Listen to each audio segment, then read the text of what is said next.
Good morning साथियों, नमस्कार। आप सभी का उत्कर्ष क्लासेस के यूट्यूब चैनल पे स्वागत है और मैं हूं आपका होस्ट और दोस्त नरेंद्र चौधरी। और मेरे दोस्तों, हम लोग चर्चा करेंगे, राजस्थान के भूगोल की चर्चा करेंगे। और इस राजस्थान के भूगोल के अंदर हम लोग भौतिक प्रदेशों को पढ़ रहे थे और भौतिक प्रदेशों के अंदर दो भौतिक प्रदेश वाला जो पार्ट है वो हम लोग कंप्लीट कर चुके हैं। और आज इस भौतिक प्रदेश का जो तीसरा पोर्शन है उसको हम लोग स्टार्ट करने वाले हैं। तो आ जाओ, यहाँ से स्टार्ट करते हैं सेशन को। हम बात कर रहे थे, टॉपिक अपना चल रहा था राजस्थान के भौतिक प्रदेश। ये हम लोग पढ़ रहे थे, राजस्थान के भौतिक प्रदेश पढ़ रहे थे और कितने भागों में बांटा था भौतिक प्रदेशों को। तो ये भी आपको पता है कि सर 4 भागों में बांटा गया था। इसमें से एक भाग जिसका नाम आता है पश्चिमी मरुस्थल, ये जो पश्चिमी मरुस्थल ये भाग है ये हम लोग कंप्लीट कर चुके हैं। उसके बाद अरावली की बात करें, अरावली पर्वतमाला की बात करते हैं। अरावली पर्वतमाला जो पोर्शन है ये भी हम लोग कंप्लीट कर चुके हैं। अब दो भौतिक प्रदेश हमारे पास बचते हैं। एक बच जाता है पूर्वी मैदानी भाग। एक तो शेष कौन सा बचा है?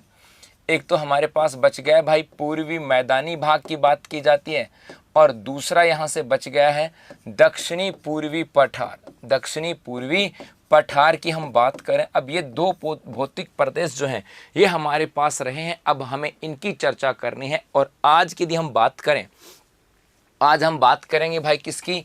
हेडिंग लगा लेना, पूर्वी मैदानी भाग। किसकी बात करेंगे?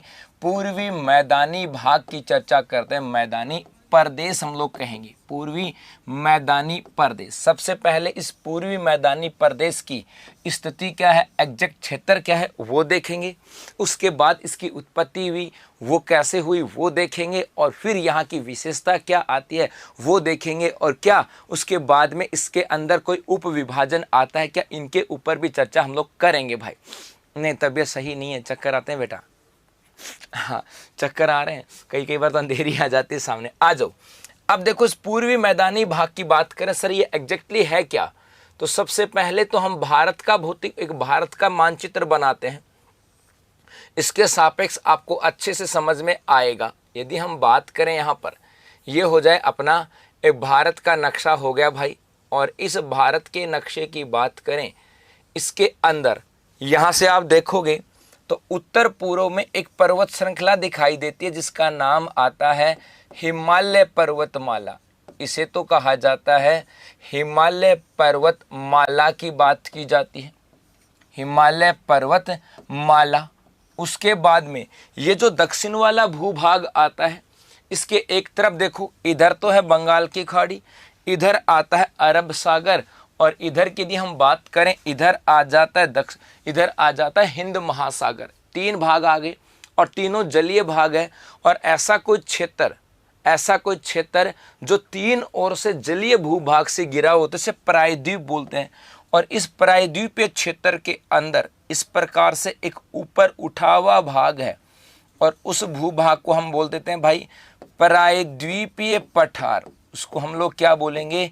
प्रायद्वीपीय पठार के नाम से जानते हैं। उसके बाद में इधर से आप देखोगे कि राजस्थान के अंदर यहाँ पर एक पर्वतमाला आती है जिसका नाम आ गया अरावली पर्वतमाला। इसका नाम क्या हो गया? अरावली पर्वतमाला। और अब इस हिमालय पर्वतमाला और प्रायद्वीपीय पठारी भाग के बीच का ये जो क्षेत्र है, यहाँ पर इधर से आने वाली नदियाँ और इस प्रायद्वीपीय पठार की नदियों के द्वारा इधर मिट्टी का जमाव किया जाता है, और इस प्रकार से ये एक विस्तृत मैदानी भाग बनता है। इसे कह दिया जाता है भारत का विशाल मैदान। इसे हम लोग क्या बोलते हैं? भारत का विशाल मैदान हम लोग कह देते हैं। और ये जो पूर्वी मैदानी भाग है वो इसी भारत के विशाल मैदानी भूभाग का हिस्सा है।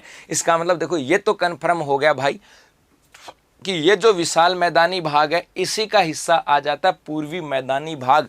तो यहाँ पर ये क्षेत्र आता। अब सर कैसे इसका निर्माण हुआ उसकी भी बात करें। अब सबसे पहले इस पूर्वी मैदानी भूभाग की बात करें कि इसका निर्माण कब हुआ, इसके निर्माण की बात करते हैं। इसका निर्माण कब हुआ? तो याद रखना, इसका निर्माण जो है ये चतुर्थक महाकल्प में हुआ। कब हुआ? तो चतुर्थक चतुर्थक महाकल्प की बात करें, ये इसके ऊपर भी चर्चा करेंगे। जैसे भौतिक प्रदेश पूरे हो जाएंगे, इसके बाद में ये जो समय सारणी आती है, इसके ऊपर भी हम लोग चर्चा करने वाले हैं भाई।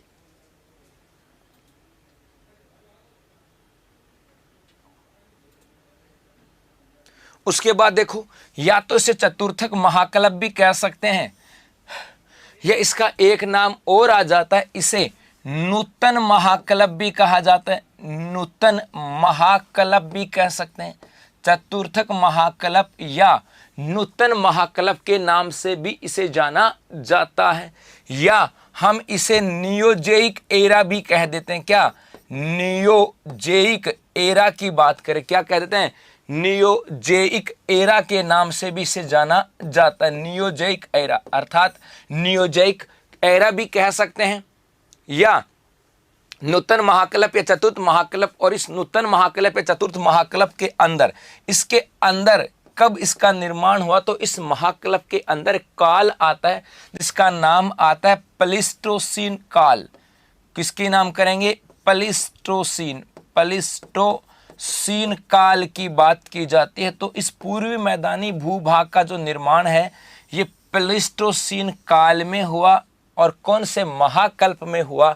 तो चतुर्थ की बात कह सकते हैं, नूतन महाकल्प की बात कह सकते हैं, या हम ये भी कह सकते हैं नियोजैक एरा। तो नियोजैक एरा के या नियोजैक महाकल्प के प्लीस्टोसीन काल के अंदर इसका निर्माण हुआ है। एक तो ये यहाँ से आपको क्लियर हो जानी चाहिए कि इसका निर्माण कब हुआ, प्लीस्टोसीन काल के अंदर इसका निर्माण हुआ। आगे देखो भाई, उसके बाद हम बात करें आगे, निर्माण के साथ ही आता है कि इसका निर्माण कैसे हुआ। तो इसका निर्माण जो माना जाता है, ये माना जाता है नदियों के निक्षेप से। इसका निर्माण कैसे मानता है? नदियों के निक्षेप से इसका निर्माण हुआ है। निक्षेप से।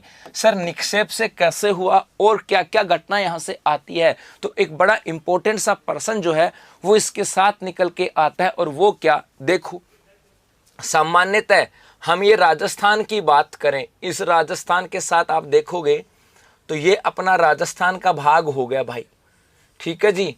और इस राजस्थान के अंदर यहाँ पर हम देखें तो राजस्थान के मध्यवर्ती भूभाग से होकर के एक पर्वत श्रृंखला गुजरती है, जिसको हम लोग किस नाम से जानते हैं? अरावली के नाम से जानते हैं।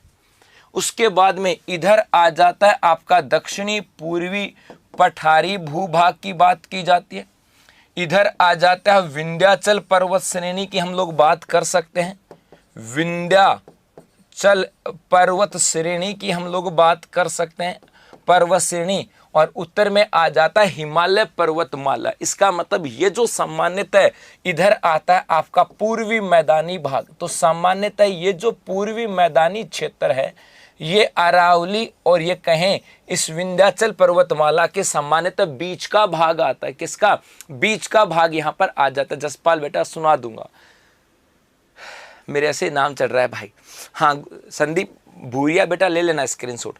अब देखो, ये पूर्वी मैदानी भाग बीच में आता है।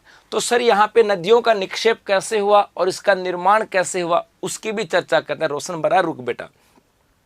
तो जैसे मैं कहूँ कि भाई समझना, ये तो है अरावली पर्वतमाला, और उसके बाद में ये आ जाता है आपका विंध्याचल पर्वत श्रृंखला। ये तो क्या हो गया? अरावली। यदि कॉन्सेप्ट समझोगे तो बात समझ में आ जाएगी। अरावली, और ये यहाँ पर हो जाता है विंध्याचल। इस प्रकार से आपको मान के चलना है, क्योंकि पर्वत श्रेणियां हैं तो भार होगा।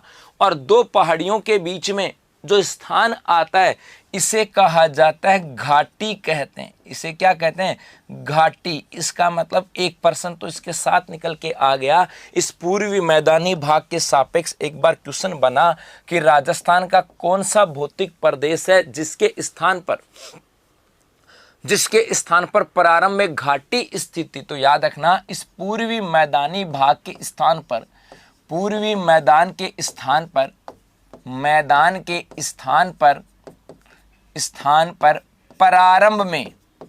प्रारंभ में क्या थी भाई? घाटी स्थित। प्रारंभ में क्या थी? घाटी स्थित थी। सर घाटी तो थी, हो गई बात यहां से कि अरावली और विंध्याचल के बीच में है। और प्रारंभ में यहाँ पर थी घाटी। बाद में कालांतर में इस क्षेत्र की बात करें, यहाँ पर होती है वर्षा। इस क्षेत्र में क्या होगी, अरावली क्षेत्र में भी वर्षा होगी, इस विंध्याचल वाले क्षेत्र में भी वर्षा होती है, हिमालय वाले क्षेत्र में भी और पठारी क्षेत्र में भी बारिश होती है। और जब ये बारिश आती है तो इनके द्वारा यहाँ से नदियों का उद्गम प्रारंभ हो जाता है, जो अरावली से मिट्टी का कटाव करता हुआ लेके आएगा। इधर से जब बारिश होगी तो यहाँ पर पानी जो है वो ढाल के साथ बहना प्रारंभ करता है और नदी का रूप ले लेता है, और ये नदी विंध्याचल पर्वतमाला को भी काटती हुई आएगी। इसको काटती हुई आएंगी और अपने साथ मलबा लेकर के आएंगी, अवसाद लेकर के आएंगी, और धीरे धीरे उस अवसाद का जमाव कहाँ पर करेंगी, इस घाटी के अंदर करती चली जाएंगी। और इस प्रकार से घाटी भरती चली जाएगी भाई, परत दर ये घाटी भरती चली जाएगी और भरती चले जाने दो। और इस प्रकार से देखो ये क्या बन गया, एक लगभग एक समतल मैदान बन गया। ये क्या बन गया, एक धीरे धीरे कालांतर में क्या बन जाता है, समतल मैदान बन जाता है।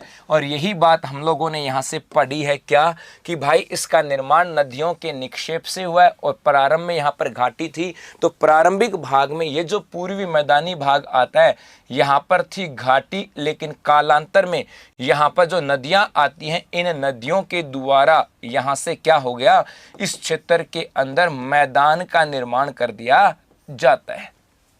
हो गई बात यहां से समझ में। तो सबसे पहले तो यहां पर इसका निर्माण कब हुआ, कौन से कल्प में हुआ और कौन से काल के अंदर हुआ। उसके बाद में इसका निर्माण कैसे हुआ, तो प्रारंभ में घाटी थी और बाद में कालांतर में इस अरावली, विंध्याचल और ऊपर और दक्षिण की बात करें यहाँ के नदियों के द्वारा, तो नदियों के निक्षेप से इस मैदानी भूभाग का निर्माण हो जाता है। उम्मीद करता हूं ये बात समझ में आ गई होगी। ठीक है, तो हो जाए भाई इसका स्क्रीनशॉट, उसके बाद आगे चलते हैं। ये स्क्रीनशॉट ले लेना, उसके बाद ये भी स्क्रीनशॉट ले लेना। तो सर ये तो बात हो गई इतनी सी, प्रारंभ में इसका निर्माण हो गया क्या, इसका निर्माण हो गया। अब देखो, अब इस पूर्वी मैदानी भाग की बहुत सारी विशेषताएं आती हैं। अब इस मैप के साथ आ जाते हैं। अब देखो भाई, हम पूर्वी मैदानी भाग में किस किस को शामिल करते हैं, क्या क्या आता है। तो ये जो पूर्वी मैदानी भाग की बात करें, ये हमने पढ़ा कि पूर्वी मैदान का जो निर्माण है, पूर्वी मैदान का जो निर्माण है, ये निर्माण किससे हुआ भाई, तो इसका निर्माण हुआ है नदी निक्षेप से। किससे निर्माण हुआ, नदी के निक्षेप से इसका निर्माण हुआ। इसका मतलब इस क्षेत्र के अंदर नदियां पाई जाती हैं। तो सबसे पहली चीज तो देखो कि इस पूर्वी मैदानी भाग में प्रमुख रूप से नदियां कौन कौन सी आ जाती हैं। सर कौन कौन सी आ जाती हैं, जैसे एक तो हम बात करें यहाँ की सबसे प्रमुख नदी आ जाती है चंबल की, बात कर ली जाती है। एक आ जाती है बनास की, बात कर ली जाती है। एक हम बात करेंगे माही की, और एक नाम आ जाता है बाणगंगा का। ये चार प्रमुख नदियां इस क्षेत्र की आ जाती हैं और इन नदियों के द्वारा इस मैदानी भाग का निर्माण हुआ है। जब हम बात करें नदियों के द्वारा जब मैदान का निर्माण होता है, तो नदियों के द्वारा निर्मित मैदान को सामान्यतः दो स्वरूपों में बांटते हैं। सामान्यतः हम लोग दो स्वरूप में बांट लेते हैं भाई। कौन सी वैक्सीन ले ली, कोवैक्सीन ले ली बेटा। हाँ जी, सामान्यतः यहाँ पर इस मैदान को दो भागों में बांट सकते हैं। एक तो आ जाएगा खादर की बात करेंगे और दूसरा कौन सा आ जाएगा, बांगर की बात करेंगे। एक तो कौन सा हो जाएगा खादर और एक कौन सा हो जाएगा बांगर। सर खादर क्या होता है, बांगर क्या होता है। खादर का मतलब है जहां नदियों द्वारा, जहां पर क्या हुआ भाई, नदियों द्वारा प्रतिवर्ष, नदियों के द्वारा प्रतिवर्ष नई मिट्टी का जमाव होता है। प्रतिवर्ष नई मिट्टी का जो जमाव होता है, उस जमाव को क्या कहा जाता है, खादर। और बांगर की बात करें जहां पर नई मिट्टी का जमाव नहीं होता, नई मिट्टी का जमाव की बात करें, ये जमाव नहीं होता, उसे क्या कहा जाता है, बांगर मैदान के नाम से जाना जाता है। हो गई बात। यहां से आगे देखो, जब मैंने कहा कि यहां पे नदियां पाई जाती हैं, अब अगली बात करें यहाँ पर वर्षा की, तो सर इस क्षेत्र में वर्षा कितनी होती है? तो भाई सामान्यतः इस क्षेत्र के अंदर वर्षा जो होती है ये 60 से 90 सेंटीमीटर होती है। वर्षा कितनी होती है? 60 से 90 सेंटीमीटर होती है। अब दो बातें इसी के साथ समझना। हाँ बेटा, क्लास हमेशा इसी टाइम लगती है। हाँ चलो जी, अब देखो, जब यहां पर पहली बात तो इसी के साथ आ जाएगी, जब इसका निर्माण नदियों के निक्षेप से हुआ है, तो एक तो हम बात यहीं से कर लेते हैं कि इसके अंदर मिट्टी कैसी पाई जाती है। तो इस क्षेत्र के अंदर जलोढ़ मिट्टी पाई जाती है। यहाँ पर मिट्टी कैसी हो जाएगी? जलोढ़ मिट्टी। सर ये कैसी होती है? तो भाई इस पूर्वी मैदानी भाग के अंदर मिट्टी को किसके द्वारा उठाया गया? जल के द्वारा। तो जल के द्वारा उठाई गई जो मिट्टी है उसी को हम लोग क्या बोलते हैं? जलोढ़ मिट्टी के नाम से इसे जानते हैं। एक तो ये बात हो गई। इसी जलोढ़ मिट्टी का एक नाम और कह सकते हैं हम लोग, इसे क्या कह सकते हैं भाई? इसे एल्फी सोल के नाम से भी जान सकते हैं कि यहाँ पर एल्फी सोल मिट्टी पाई जाती है। एल्फी सोल कह देंगे। एक यहाँ पे देखो, जब यहाँ पे नदियां ज्यादा होंगी और वर्षा इतनी होगी, तो मेरे भाई नदियां जहाँ पे ज्यादा होती हैं वहां पर भूमिगत जल स्तर की बात करें, ये भूमिगत जल स्तर ऊंचा पाया जाता है। तो यहाँ पर भूमिगत जल स्तर ऊंचा है। जब भूमिगत जल स्तर ऊंचा होगा और जलोढ़ मिट्टी की बात करें, ये जलोढ़ मिट्टी जो होती है ये उपजाऊ मिट्टी होती है। कैसी मिट्टी है? ये उपजाऊ मिट्टी है। और सामान्यतः आपकी जो रबी की जो फसल होती है, इस रबी की फसल के लिए उपयोगी होती है। सरसों और गेहूं की बात करें, सरसों और गेहूं के लिए ये बड़ी इंपॉर्टेंट मिट्टी होती है। इसका मतलब हुआ कि जब यहाँ पे भूमिगत जल स्तर उच्च होगा, तो ये भी ध्यान में रखना, यहाँ पे सिंचाई के साधन अधिक होंगे। सिंचाई के साधन की बात करें, सिंचाई के साधन अधिक होंगे। और भाई यदि मिट्टी उपजाऊ है जिसमें रबी की फसल का उत्पादन किया जाता है, और यदि हम बात करें यहाँ पे सिंचाई के साधन ज्यादा होंगे, तो मेरे भाई यहाँ पर यदि हम बात करें किसकी? खाद्यान्नों की बात करें, यहाँ पर खाद्यान्नों का जो उत्पादन होता है ये सर्वाधिक होता है। खाद्यान्नों का उत्पादन क्या होगा? सर्वाधिक होता है। उसके बाद यदि हम इस क्षेत्र के क्षेत्रफल की बात करें, तो इसका क्षेत्रफल राजस्थान के कुल क्षेत्रफल का लगभग 23% आ जाता है। और यदि यहाँ पे जनसंख्या की बात करें, जनसंख्या, तो भाई याद रखना, जो क्षेत्र मैदानी भूभाग होगा, जहां पर मिट्टी उपजाऊ होगी, सिंचाई के साधन ज्यादा होंगे, ऐसी स्थिति के अंदर जनसंख्या का निवास भी क्या होगा? ज्यादा होगा। तो यहाँ पर राजस्थान की लगभग 40% के आसपास जनसंख्या पाई जाती है। और हम ये कह सकते हैं राजस्थान में सबसे अधिक जनघनत्व की बात की जाती है। राजस्थान के अंदर सबसे अधिक किसकी बात करें? जनघनत्व की बात करें, तो वो कहां पर आ जाता है? इसी पूर्वी मैदानी भाग में। हाँ, कई जगह आपको 39% में मिल जाएगा। 39% या 40% दोनों आपको ध्यान में रखने हैं। या तो 39% आ जाएगा या 40% आ जाएगा भाई। ठीक है, तो यहां पर राजस्थान की सबसे अधिक जनसंख्या निवास करती है। एक यदि हम बात करें कि सर यहाँ पर वनस्पति कैसी पाई जाती है, इस पूर्वी मैदानी भाग के अंदर वनस्पति की बात करें, तो इसमें पाई जाती है पतझड़ी वनस्पति। यहाँ पर वनस्पति कैसी है? पतझड़ी वनस्पति की बात करें, ये पतझड़ी वनस्पति पाई जाती है। ये भी देखो, यदि ये पूछा जाए ये किसका हिस्सा है, तो किसका हिस्सा माना जाता है? ये टेथिस सागर का हिस्सा माना जाता है। किसकी बात करें? ये टेथिस सागर का हिस्सा माना जाता है। ये इंपॉर्टेंट पार्ट है कि भाई ये किसका हिस्सा है, तो याद रखना ये टेथिस सागर का हिस्सा माना जाता है। और इसी टेथिस सागर का हिस्सा होने की वजह से क्या, इसी टेथिस सागर का हिस्सा होने की वजह से बताता हूं क्या होगा। तो ये उतार लेना इसका स्क्रीनशॉट कि पूर्वी मैदानी भाग का निर्माण कैसे हुआ, यहाँ पे नदियाँ कौन सी हैं, मैदान की बात हो गई, यहाँ पे वर्षा कैसी है, मिट्टी कैसी है, भूमिगत जल स्तर है उच्च है, सिंचाई के साधन अधिक हैं, खाद्यान्नों का उत्पादन सर्वाधिक होता है, क्षेत्रफल इतना आ जाता है, जनसंख्या आती है और वनस्पति ये है, और ये हिस्सा किसका आता है, तो ये टेथी सागर का हिस्सा आ जाता है। लादूराम बेटा तबीयत तो आज भी ठीक नहीं है, लेकिन बस तुम्हारा समय नहीं खराब हो, तुम लोग वेट कर रहे थे, तो फिर यदि मैं नहीं आऊँ तो बेटा फिर भी तो गलत है ना, हाल तो खराब है, इसमें तो कोई दो राय नहीं है। चलो जी, अब ये टेथी सागर का हिस्सा है, और टेथी सागर का हिस्सा है तो इसके सापेक्ष आपको एक बात याद रखनी है। वो क्या भाई, वो आपको ये ध्यान में रखनी कि प्रारंभ की बात करें, जब हम प्रारंभ में बात पढ़ रहे थे कि हमारे पास ये दो भूभाग थे इस प्रकार से। एक भूभाग तो कौन सा था, अंगारा लैंड, अंगारा लैंड था, और एक भूभाग था गोंडवाना लैंड। ये दो भूभाग थे, अंगारा लैंड और गोंडवाना लैंड की बात की जाती है। जब हम लोग यहां से बात करें, हाँ सिंचाई पे आएंगे बेटा, उसी की बात कर रहा हूं। इस अंगारा लैंड के अंदर इधर गति होती है और गोंडवाना लैंड में इधर गति होती है। याद रखना, ये जो गोंडवाना लैंड है, इसके अंदर जो चट्टानें पाई जाती हैं, चट्टानें, ये चट्टानें कैसी हैं, भारी हैं, चट्टानें कैसी हैं, भारी, और इसके अंदर जो चट्टानें पाई जाती हैं, ये चट्टानें कैसी हैं भाई, हल्की चट्टानें हैं।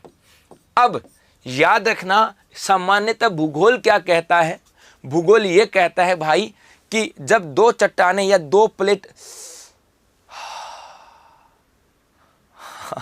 जब दो प्लेट पास आती है, तो जब वो आपस में टकराती हैं, तो जो हल्की प्लेट होगी वो ऊपर उठ जाती है और भारी जो प्लेट होती है वो नीचे चली जाती है। उसे कहते हैं अधोक्षेपण होता है। उसे क्या बोलते हैं, अधोक्षेपण कहा जाता है। तो कालांतर में जब ये दोनों पास पास आती हैं, और देखो अब पास पास लाएंगे, ये जब दोनों पास पास आ गई प्लेटें, आ रही ना बात समझ में, नहीं समझ में आए तो बता देना इसको। ये जब दोनों प्लेटें पास पास आएंगी तो भाई इसमें ये जो अंगारा लैंड है, ये हल्की प्लेट है, ये ऊपर उठ जाती है, और गोंडवाना लैंड इसके नीचे आ जाती है, और ये तो आगे आ गई और ये इसके नीचे आ गई। अर्थात गोंडवाना लैंड का क्या होता है, अधोक्षेपण हो जाता है। जब अधोक्षेपण हो गया भाई, तो यहां पे देखो, ये जो टेथी सागर का हिस्सा था कुछ, ये इसके साथ साथ आगे भी चला जाता है, यहां पर भी चला जाता है, और इस क्षेत्र के अंदर प्लेट भी आ गई और ये टेथी सागर का हिस्सा आ जाता है। और यही भाग अपन किसकी बात करें, यही तो पूर्वी मैदान में पड़ रहे हैं। अब ये इसका मतलब ये टेथी सागर का हिस्सा है, ये पूर्वी मैदानी भाग का हिस्सा है। अपने तो यहाँ पे दिख रहा है, लेकिन ये तो समझने की बात है। अदरवाइज यदि हम बात करें, इसको यदि हम समझें, तो दोनों पास पास आएंगी भाई, पास पास आएंगी, ये नीचे चली जाएगी और ये प्लेट इसके ऊपर यहां पर प्रतिस्थापित तो हो जाती है। और अब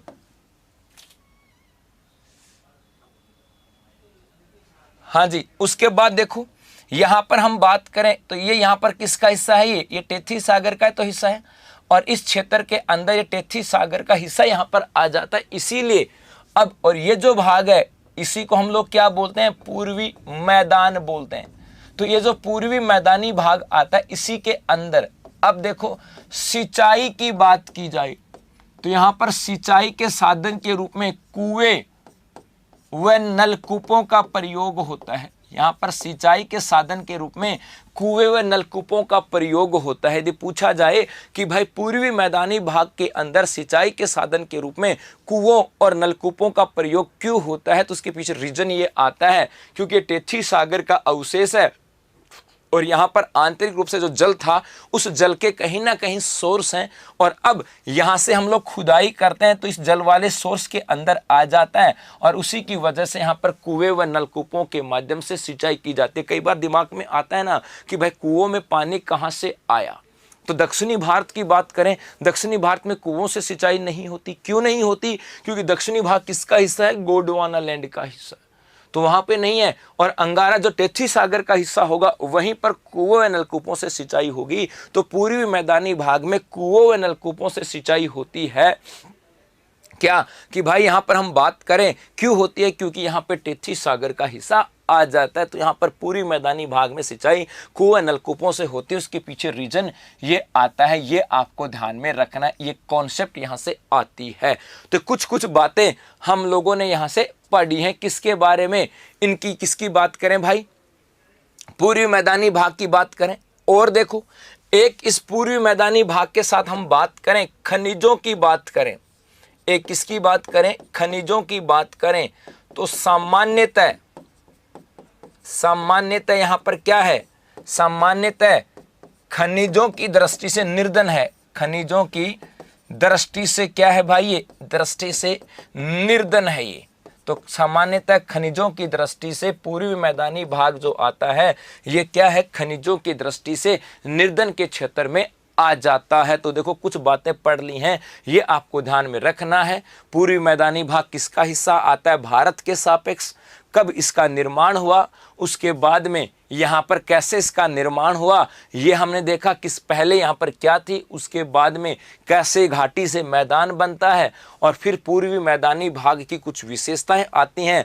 और यहाँ पे सिंचाई की बात करें तो मैदान कुएं व नलकूपों से होती है, उसके पीछे रीजन क्या आ जाता है ये भी हम लोगों ने बात कर ली भाई। नमस्ते नमस्ते। हाँ जी आगे चलें भाई। अब देखो अगली बात करें, अगला क्या आता है, अगली हम बात करते हैं ये जो पूर्वी मैदानी भाग की बात की जाती है। इस पूर्वी मैदानी भाग के अंदर देखो, जब मैंने आपको कहा कि इसके अंदर नदियों की बात करें तो इसके अंदर मोटे तौर पे 4 नदियों का नाम आता है। एक नाम आ जाता है चंबल का, एक नाम आता है माही का, एक नाम आ जाता है बनास का, और एक नाम आ जाता है किसका, बाणगंगा का। ये 4 नदियां हैं। तो राजस्थान के अंदर माही नदी जो है ये दक्षिण से बहती है, ये तो यहां पर आ जाती है माही नदी। उसके बाद में यहां से इस प्रकार से ये जो बहती है नदी, इस नदी का नाम आता है बनास नदी। ये किसका नाम आ गया, बनास नदी की बात की जाती है। फिर इधर से एक नदी बहती है भाई, और ये जो नदी आती है इसका नाम है चंबल नदी। और उसके बाद में यदि हम बात करें यहाँ से इस प्रकार से एक नदी बहती है जिसका नाम है बाणगंगा नदी। तो ये जो बाणगंगा, चंबल, बनास और माही, इन सब के द्वारा निर्मित जो मैदानी भाग है इसके अंदर भाई, इसके अंदर दक्षिणी मैदानी भाग की बात भी की जाती है, ये दक्षिण। और इस यहाँ पर पूर्वी क्षेत्र के अंदर जो मैदान आता है इसको सम्मिलित रूप से किस नाम से जानते हैं, पूर्वी मैदानी भाग के नाम से जाना जाता है। तो राजस्थान के दक्षिणी भाग के अंदर माही नदी के द्वारा निर्मित मैदान, इसके अलावा पूर्व के अंदर चंबल, बनास और बाणगंगा नदी के द्वारा निर्मित मैदानी भाग को सम्मिलित रूप से क्या कहा जाता है, पूर्वी मैदानी भाग कहा जाता है। अब हम किसकी चर्चा करेंगे भाई, अब हम बात करेंगे इसके उप विभाजन की। और यहां से इंपॉर्टेंट पार्ट आ जाता है, स्टार्ट हो जाता है। किसकी बात करेंगे, अब हम बात करेंगे पूर्वी मैदान का उप विभाजन। पूर्वी मैदान का उप विभाजन की बात करते हैं। ये लो जी, नोट्स बना रहे हो कि नहीं बना रहे हो, बताओ दिखा फटाफट से। हाँ जी, नोट्स बना रहे हो कि नहीं बना रहे हो, कहीं ऐसा तो नहीं हो कि हाँ दुख दर्द के अंदर भी लग रहे हैं और कहीं आप लोग नोट्स भी नहीं बना रहे हो। तो कौन कौन बना रहे हो नोट्स बता दो भाई। हाँ जी चलो, तो पूर्वी मैदानी भाग का उप विभाजन की बात करें और इसके उप विभाजन की बात करें तो हम लोग इसे 4 भागों में बांटते हैं। इसे हम लोग 4 भागों में बांटते हैं। सर कौन कौन से 4 भाग हो जाएंगे, एक तो इसका नाम आ जाता है चंबल बेसिन। एक तो कौन सा पार्ट आएगा, चंबल बेसिन। और बहुत बार ज्यादातर एग्जाम में क्वेश्चन इसी चंबल बेसिन से बन आते हैं। वेरी गुड, शाबाश, ये हुई ना बात, बना रहे हैं। हाँ जी, उसके बाद में एक यहां पर आ जाता है माही बेसिन। माही नदी का मैदानी भाग, क्या क्या विशेषता आती है वो भी देखेंगे। एक आ जाता है बनास बेसिन। बनास बेसिन की बात करेंगे। और एक आ जाता है बाणगंगा बेसिन। किसकी बात करते हैं भाई? बाणगंगा बेसिन की बात करते हैं, बाणगंगा बेसिन। वैसे जब पढ़ते हैं तो इन दोनों को संयुक्त रूप से एक साथ ही पढ़ लेते हैं, इन दोनों को संयुक्त रूप से एक साथ ही पढ़ लेते हैं। लेकिन चार नदियां तो हैं और इन चारों नदियों के द्वारा क्या, इन चारों नदियों के द्वारा मैदानी भाग का निर्माण किया जाता है। तो इसके उप विभाजन की हम लोग चर्चा करेंगे, क्या क्या ये पाठ आ जाता है और कैसे कैसे इनमें कौन कौन सी इसकी विशेषता आ जाती है। अब देखो, सबसे पहले नंबर 1, सबसे पहले ए लगा के लिख देता हूं भाई, और ए लगा के आ जाता है आपका चंबल बेसिन। ए लगा के कौन सा लिखेंगे? चंबल बेसिन की बात करते हैं। सर क्या है चंबल बेसिन? तो भाई बेसिन की तो डेफिनेशन मैंने आपको अच्छे से बताई थी। बेसिन का मतलब होता है कि नदी के द्वारा निर्मित मैदानी भाग को क्या कहा जाता है? चंबल बेसिन कहा जाता है। हाँ जी बेटा, एकदम ऐसे ही लिख रहा हूं, एकदम पॉइंट टू पॉइंट लिख रहा हूं। देखो चंबल बेसिन, बेसिन का मतलब कई बार बता चुका हूं। वो क्या कि भाई नदी के द्वारा निर्मित मैदानी भाग को क्या कहा जाता है? बेसिन कहा जाता है। या हम बात करें नदी का जो प्रवाह क्षेत्र आता है उसे क्या करते हैं भाई? नदी बेसिन, उसे बेसिन के नाम से जाना जाता है। देखो सबसे पहले कौन सा आया? चंबल बेसिन की बात करते हैं। यहां से स्टार्ट करते हैं चंबल बेसिन के साथ। यह चंबल नदी जो है ये मध्य प्रदेश से आती है। चंबल नदी कहां से आती है? मध्य प्रदेश से। अभी हम लोग नदी की विशेषता नहीं पढ़ रहे हैं। उसके बाद में ये चित्तौड़गढ़ से प्रवेश करती है, करने दो भाई। चित्तौड़गढ़ के बाद ये कोटा और बूंदी की सीमा बनाती हुई, इस कोटा और बूंदी की सीमा बनाती हुई सबसे पहली बार, अब देखो जब ये कोटा और बूंदी में पड़ रहती है, जब ये कोटा और बूंदी के अंदर है तो यहां पर ये पहाड़ी क्षेत्र है, पहाड़ी और पठारी क्षेत्र कहेंगे। ये कैसा है? पहाड़ी और पठारी क्षेत्र है। तो चंबल नदी चित्तौड़गढ़, कोटा और बूंदी से जब बहती है तो यहां पर पहाड़ी या पठारी क्षेत्र आ जाती है। उसके बाद में ये जब यहां पर आती है, इस डिस्ट्रिक्ट का नाम आता है सवाई माधोपुर। इस डिस्ट्रिक्ट का नाम क्या है? सवाई माधोपुर। इस डिस्ट्रिक्ट का नाम आ जाता है धौलपुर। और यहां पर ये जो जिला आता है इस जिले का नाम है करौली। तो जब ये चंबल नदी सवाई माधोपुर में आती है तो पहली बार यहां पर मैदानी भाग में प्रवेश करती। तो याद रखना यदि पूछा जाए कि चंबल नदी सर्वप्रथम मैदानी भाग में प्रवेश कहां करती है तो लिख देता हूं यहां पर चंबल नदी सर्वप्रथम मैदानों में प्रवेश करती है। प्रवेश कहां से? यहां से प्रवेश करे। और यहां पे डिस्ट्रिक्ट कौन सा? सवाई माधोपुर। तो सवाई माधोपुर के अंदर आकर के और ये क्या हो गई भाई? पहली बार मैदानी भाग के अंदर प्रवेश करती है।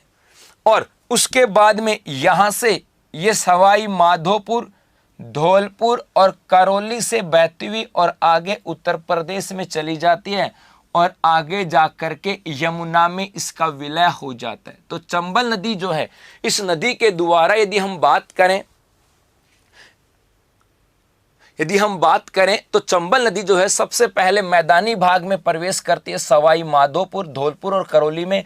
और इसी क्षेत्र के अंदर चंबल नदी के द्वारा मैदानी भाग का निर्माण किया जाता है। क्या? इसी के द्वारा मैदानी भाग का निर्माण किया जाता है। देखो भाई, तो चंबल बेसिन की बात करें, इसका क्षेत्र कौन सा आ जाएगा?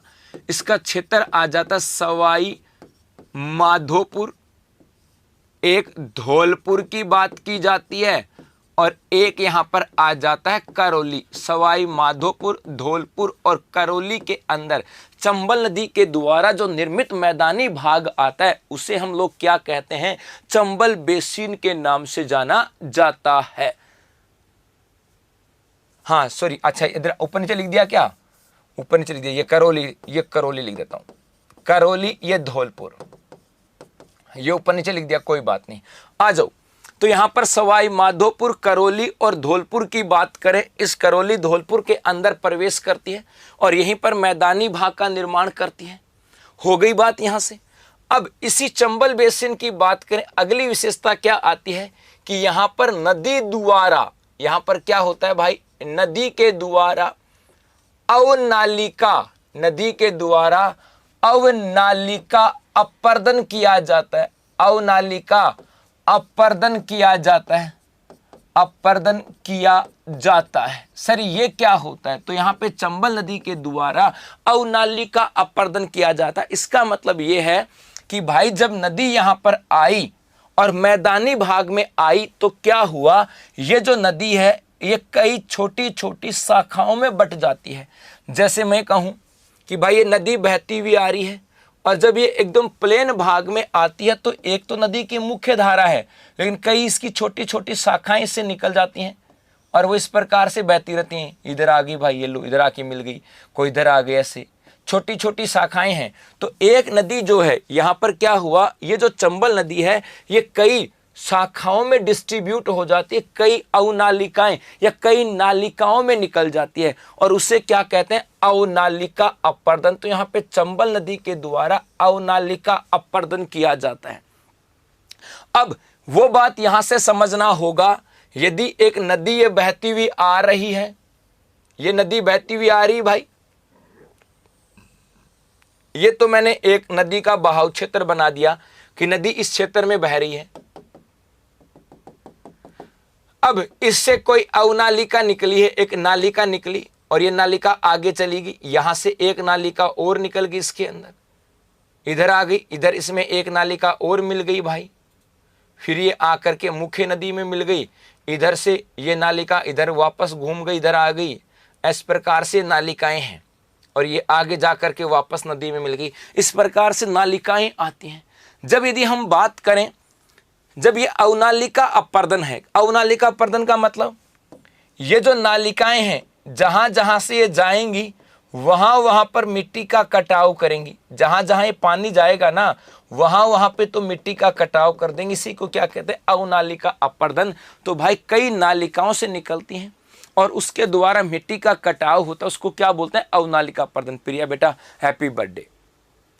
आगे देखो, अब पानी तो इधर से गया था, यहां पर तो हो गया मिट्टी का कटाव, लेकिन ये जो बीच का भूभाग है यहां तो पानी नहीं पहुंचा, तो यहां पर मिट्टी का कटाव नहीं होगा, तो ये भाग तो हो जाता है ऊंचा और ये मिट्टी के कटाव वाला भाग क्या हो जाता है, नीचा।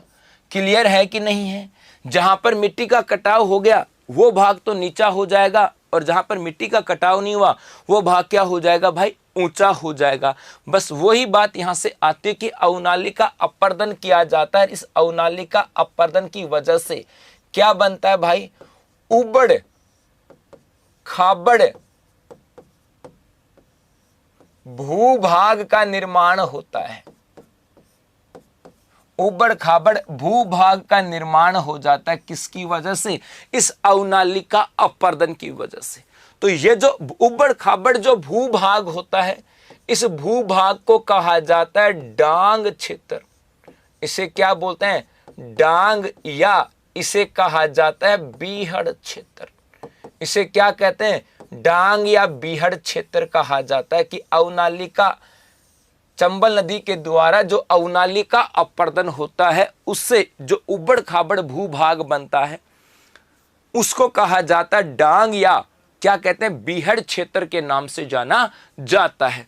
क्या बोलते हैं, डांग या बीहड़ क्षेत्र। और इस डांग क्षेत्र की यदि हम चर्चा करें कि सर ये डांग जो क्षेत्र आता है ये राजस्थान में सर्वाधिक कहां पर है, तो भाई दो आंकड़े आते हैं क्षेत्रफल के आधार पर, तो ये सर्वाधिक आ जाता है सवाई माधोपुर के अंदर। और प्रतिशत की बात करें, प्रतिशत के आधार पर ये अधिक हो जाता है कहां पर, धौलपुर के अंदर। कहां पर, धौलपुर के अंदर हो जाता है। और एक यहां पर आती है डांग की रानी, एक क्या जाती है, डांग की रानी। और डांग की रानी किसे कहा जाता है, करौली को क्या कहते हैं, डांग की रानी कह दिया जाता है। जब डांग की रानी हो गई तो एक डांग का राजा भी आ जाता है। और यदि हम बात करें डांग का राजा, तो भाई डांग का राजा किसे कहा जाता है, याद रखना, धौलपुर को कहा जाता है डांग का राजा। बस इतनी सी कहानी आती है चंबल बेसिन के साथ। सुनो चंबल बेसिन की कहानी। चंबल बेसिन का मतलब है चंबल नदी के द्वारा निर्मित जो मैदानी भाग है उसे हम लोग क्या बोलते हैं, चंबल बेसिन। पहली बार जब चंबल नदी इस पहाड़ी भागों से प्रवेश करते चित्तौड़गढ़, कोटा और बूंदी से, तो यहाँ पर मैदानी भाग का निर्माण नहीं करती है। ये सबसे पहले सवाई माधोपुर के अंदर मैदानी भाग में प्रवेश करते सवाई माधोपुर, करौली और धौलपुर के अंदर मैदानी भाग का निर्माण करती है। इसे क्या बोलते हैं, चंबल बेसिन। इस क्षेत्र के अंदर नदी कई अवनालिकाओं में बट जाती है और उसे अवनालिका अपर्दन किया जाता है। हाँ जी, मगरा क्षेत्र कार्यक्रम भी बता दूंगा भाई, बता दूंगा, चिंता मत करो। उसके बाद देखो, अभी इसके अंदर आए नहीं बेटा, मगरा क्षेत्र आ जाएगा, है ना, वो अजमेर धौल भीलवाड़ा के साथ आएगा, राजसमंद। तो यहाँ पर जब अवनालिका में बट जाती है तो उनसे अपर्दन होता है, उसे क्या बोलते हैं, अवनालिका अपर्दन। इस अवनालिका अपर्दन से यहाँ पर उबड़ खाबड़ भूभाग का निर्माण होता है, उसे क्या कहा जाता है, डांग या बीहड़ क्षेत्र कहा जाता है। सर्वाधिक प्रतिशत के आधार पर धौलपुर के अंदर है, सर्वाधिक क्षेत्र के फल के आधार पर सवाई माधोपुर में है। डांग की रानी करौली को कहा जाता है और डांग का राजा धौलपुर को कहा जाता है। बस इतनी सी बात यहां पर आ जाती है। हो गई बात यहां से भाई? हाँ जी, चलें जी आगे बढ़ें। इसका स्क्रीनशॉट ले लो मेरे बेटा, इसका स्क्रीनशॉट ले लो। उसके बाद आगे चलते हैं। क्या? उसके बाद आगे चलते हैं भाई। आगे देखो, अगले हिस्से की बात करें सर, आगे क्या आ जाता है? अगला हम बात करेंगे किसकी? बनास बेसिन की चर्चा करेंगे आगे। किसकी बात करेंगे? बनास बेसिन की बात करते हैं भाई। देखो,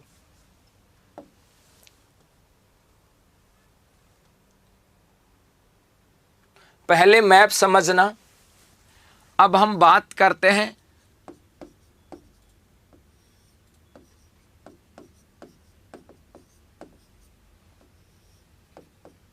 बनास बेसिन की। किसकी चर्चा करेंगे भाई? हाँ, डांग क्षेत्र भी कर लेंगे बेटा, चिंता मत करो, डांग भी बता दूंगा, डांग क्षेत्र ही बता दूंगा, इसकी विशेषताएं बता दूंगा। आ जाओ, हम बनास बेसिन की बात करें। बनास बेसिन का मतलब हुआ बनास नदी के द्वारा निर्मित जो मैदान है उसे हम लोग क्या बोलते हैं? बनास बेसिन कहते हैं। अब यहां पे जिला है राजसमंद, इस राजसमंद से नदी निकलती है, यहां से जिला है और यहां से नदी निकलेगी और नदी का नाम क्या है? बनास। नदी का नाम क्या है? बनास नदी। यहां से नदी निकलती है बनास, और उसके बाद में राजसमंद, चित्तौड़गढ़, भीलवाड़ा, अजमेर, टोंक, सवाई माधोपुर, यहां पे जाकर के, और इधर से एक नदी बहती है भाई, अभी थोड़ी देर पहले पढ़ी थी, इसका नाम क्या आता है? चंबल नदी। इस चंबल नदी में मिल जाती है। यह है बनास नदी का बहाव क्षेत्र। यह बनास नदी की कहानी होगी, और बनास नदी इस प्रकार से बहती है, और इस बनास नदी के द्वारा मैदानी भाग का निर्माण किया जाता है। सर कैसे किया जाएगा वो देखो। अब यहां पे जिला जो आता है, यहां पर राजसमंद की बात करें, ये पहाड़ी वाला भूभाग आता है। यदि हम बात करें चित्तौड़गढ़ की, तो ये पहाड़ी वाला क्षेत्र आता है। तो राजसमंद और चित्तौड़गढ़ के अंदर इसके द्वारा मैदानी भूभाग का निर्माण नहीं किया जाता। बस ये कह सकते हैं कि थोड़ा सा इस राजसमंद क्षेत्र की बात करें, यहां पर इसके द्वारा जो मैदानी भाग बनता है उसे पिडमांट मैदान कह देते हैं। उसे क्या कहते हैं? पिडमांट मैदान। क्या बोलेंगे? पिडमांट मैदान कह देते हैं। लेकिन उसके बाद आगे जब जाएंगे भीलवाड़ा के अंदर आ जाता है। कहां पर? भीलवाड़ा। हाँ मनीषा वर्मा, हाँ बेटा, हाँ हाँ, अब आ जा। जब भीलवाड़ा में जाते हैं तो यहां पर स्थान आता है जहाजपुर। कौन सा स्थान आता है भाई? लिखूं, यहां पर स्थान आ जाता है मेरा बेटा जहाजपुर। इस जहाजपुर से लेकर के और ये यहां पे डिस्ट्रिक्ट आता है टोंक। इसकी बात करें टोंक तक की बात की जाती है। तो इस जहाजपुर से लेकर के और टोंक तक का ये जो क्षेत्र है, इस क्षेत्र की बात करें, ये जो क्षेत्र है यहां पर ये बनास नदी के द्वारा निर्मित मैदानी भाग का क्षेत्र आ जाता है। ये क्या है? बनास नदी के द्वारा निर्मित मैदानी भाग का क्षेत्र आ जाता है। जहाजपुर कहां पर है? भीलवाड़ा के अंदर है। और यहां पर ये जो मैदान आता है इसे कहा जाता है खेड़ापा का मैदान कह देते हैं। इसे क्या बोलेंगे भाई? खेड़ापा का मैदान कहा जाता है। क्या बोलेंगे इसे? खेड़ापा के मैदान के नाम से जाना जाता है। हो गई बात यहां से क्लियर? खेड़ापा का मैदान कहां पर है? खेड़ा का या खेड़ापा या खैराड़ भी कह देते हैं। चलो मैं खैराड़ लिखता हूं, ज्यादा बढ़िया रहेगा। खैराड़ का मैदान, ये लो ज्यादा बढ़िया रहेगा ये खैराड़ का मैदान, क्योंकि यहां पर बोली भी बोली जाती है, खैराड़ी बोली बोली जाती है। यहां पर कौन सी? खैरापी बोली यहां पर बोल जाते हैं। खेड़ापा का प्रदेश या खैराड़ का मैदान, दोनों नाम आ जाते हैं, खैराड़ या खेड़ापा। ठीक है, ये दोनों नाम आ जाते हैं। चलो जी, ये तो बात हो गई इसके साथ। उसके बाद यहां पे देखो भाई, और आगे चलें, यहां पर किसकी बात करें? ये तो है क्या? टोंक, और ये आ जाता सवाई माधोपुर। ये क्या है? टोंक, और ये एक आ जाता सवाई माधोपुर। तो यहां पर यदि बात करें इस टोंक और सवाई माधोपुर के अंदर बात करें, यहां पर भी इस नदी के द्वारा मैदानी भाग का निर्माण किया जाता है। टोंक और सवाई माधोपुर के अंदर भी नदी के द्वारा मैदानी भाग का निर्माण किया जाता है। और ये जो मैदानी भाग का निर्माण किया जाता है इसकी चर्चा करें। सर इसे क्या कहा जाता है? तो इसे क्या बोलते हैं भाई? इसे क्या बोलते हैं? मालपुरा करौली का मैदान। इसे क्या बोलते हैं? इसे कह दिया जाता है मालपुरा करौली का मैदान। करौली का मैदान कह दिया जाता। सर ये मालपुरा कहां पर है? तो डिग्गी मालपुरा टोंक के अंदर है। टोंक से लेकर के सवाई माधोपुर और आगे करौली की सीमा तक का पार्ट यहां पर आ जाता है। ठीक है, तो यहां पर ये जो मैदान हो गया इसको क्या कह दिया जाता है? मालपुरा करौली का मैदान। तो बनास नदी जो आती है, इस बनास नदी के द्वारा यदि मैं कहूं कि सामान्यतः 3 मैदानी भाग का निर्माण होता है। एक तो पिडमांट का मैदान, एक खैराड़ का मैदान और एक मालपुरा के मैदान की बात यहां पर की जाती है। इसी के साथ साथ ये जयपुर है भाई। इस जयपुर, दौसा और भरतपुर की बात करें, इसे इधर से होती हुई नदी चली जाती है जिसका नाम क्या आता है? बाणगंगा। वो इसी के साथ ही जोड़ लेते हैं थोड़ा सा ताकि समझने में आसानी हो जाएगी।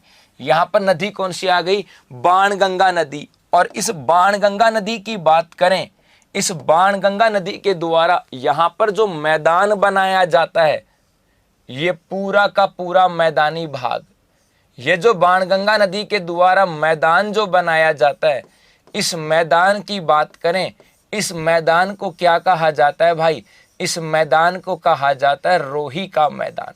इसे क्या बोलेंगे? तो इसे हम लोग कह देते हैं रोही का मैदान कह देते हैं। तो ये यहां पर हो जाता है रोही का मैदान। ये यहां पर क्या हो गया? रोही का मैदान। तो बनास बेसिन की बात करें, इस बनास बेसिन में एक तो क्या आ जाता है भाई? एक तो यहां पर आ जाता है पिडमांट का पठार। पिडमांट के पठार की बात की जाती है। इसी में एक आ जाता है खैराड़ का मैदान और एक इसी में आ जाता है किसका? मालपुरा करौली का मैदान। और एक आ जाता है सवाई माधोपुर। ये 3 जिले इसके साथ आते हैं।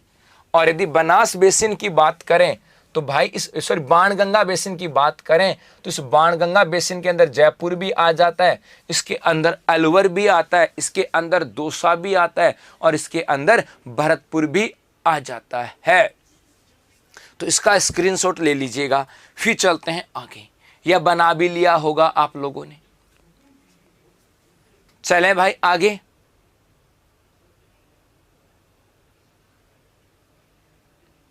शाबाश, नेट रुक गया क्या बेटा?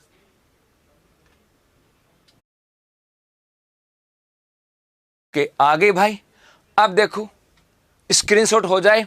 अब लास्ट बेसिन बचा है, वो कौन सा आता है भाई? और लास्ट आ जाता है आपका माही बेसिन। लास्ट कौन सा आ जाता है? माही बेसिन की बात करते हैं। किसकी बात करें? माही बेसिन की बात करते हैं। लास्ट आ जाओ। नदियों का संगम भी है बेटा, नदियों का संगम, नदी वाला भौतिक प्रदेश के बाद अपने किसकी बात करेंगे? जलवायु के बाद नदियों की बात करेंगे, तो वहां पर हम लोग चर्चा कर लेंगे, चिंता मत करो। अभी तो भौतिक प्रदेश ही पढ़ रहे ना। हाँ जी, आ जाओ भाई। अब माही बेसिन की बात करें, इस माही बेसिन की बात करें तो यहां पर आपको पता होगा माही नदी भी कहां से निकलती है? मध्य प्रदेश से। यहां से इस प्रकार से प्रवेश करती है, इस प्रकार से दक्षिण से ही प्रवेश और दक्षिण से ही निकास कर लेती है। नदी कौन सी हो गई? माही नदी। इस माही नदी के द्वारा, इस माही नदी के द्वारा क्या हुआ? इस माही नदी के द्वारा ये जो प्रदेश आता है, इस प्रदेश के अंदर मेरे भाई क्या किया जाता है? यहाँ पर किया जाता है मैदानी भाग का निर्माण। और इस मैदान को हम लोग क्या कहते हैं? इसे कहा जाता है छप्पन का मैदान। तो माही बेसिन के अंदर कौन सा पार्ट आता है? छप्पन का मैदान। और ये छप्पन का मैदान कहाँ पर है? तो याद रखना, बांसवाड़ा और प्रतापगढ़ के अंदर आता है। कहां पर है?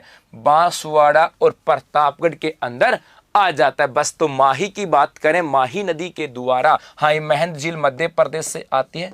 बांसवाड़ा में खांडू बांसवाड़ा से प्रवेश करते, इसके ऊपर बांध भी आ जाते हैं, परियोजनाएं भी आती हैं, सिंचाई परियोजनाएं भी आ जाती हैं, वो भी यहाँ से प्रदेश आ जाएगा। लेकिन इस माही नदी के द्वारा यदि हम बात करें तो इस माही नदी के द्वारा एक तो यहाँ पर ये तो डिस्ट्रिक्ट कौन सा है? बांसवाड़ा। और इधर डिस्ट्रिक्ट कौन सा है? प्रतापगढ़।